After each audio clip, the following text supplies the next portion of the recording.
Hello everyone. In this video we are going to see the second question of set A internal test column. So question 2 is write algorithm flowchart for finding the square root of 12 using fixed point iteration method. So we have to write an algorithm for finding square root of 12. Let's see the question. For square root of 12, x cube is equal to x square is equal to 12. We can write it as x square minus 12 is equal to 0, and this will be our function. X square minus 12 is equal to f of x, and when we differentiate it we get 2x. And now we have to take out the value of gx. The formula for gx is x minus f of x upon f dash x. So that's what we did here, and when we solve this equation we get gx as 1 by 2 in bracket x plus 12 by x. Now we can take the initial guess as x naught as 3, then solve it until the change between the iteration is less than the predefined tolerance. So we take the value of x naught as 3 because 3 square 9, it is most closer to 12.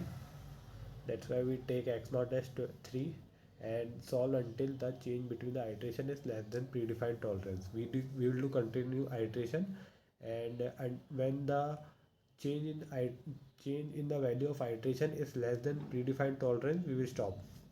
Now let's see the algorithm. We are asked an algorithm. Now let's see the algorithm. This is the algorithm for Newton-Raphson method.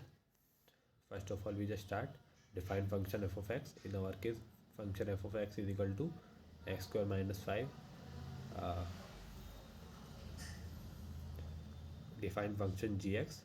In our case, the gx function is 1 by 2 bracket open x plus 5 by x bracket close.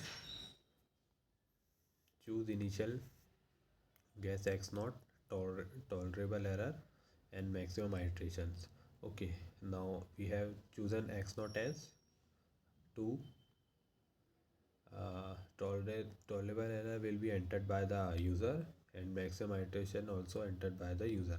The more the iteration will be, the better our solution will be, the more accurate our solution will be. Now initialize iteration counter step is equal to 1. This is our for loop. We will initialize for loop, and our step from where the for loop will start, it will start from 1. Increment iteration counter step is equal to step plus 1. This is also a part of for loop. If step is great, now in step 8 we are checking are we getting our answer or not. So in step 8, if step is greater than, then print not convergent. It means if we are out of a number of iterations and we still don't get our answer, we have to print not convergent, and this function will be not convergent. Otherwise, and go to step 12, and if the function is not convergent, we will just stop. And otherwise, go to step 10. In the step 10, we are checking this, that the modulus of x1 is greater than absolute error or not. If yes, then go to step 6. Otherwise, go to step 11.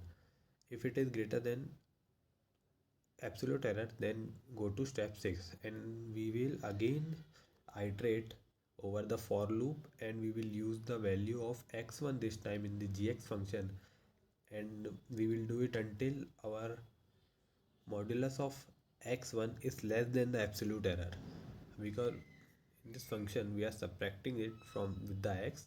The less the value of e, the accurate will be our answer. That's why we are doing this step. Otherwise, go to step 11. Okay, if the modulus of x1 is less than e, we will go to step 11, which is display x1 and as root. Then x1 will be our root, and then stop. So this was the answer and algorithm of question 2. In the next video we are going to see the question 3.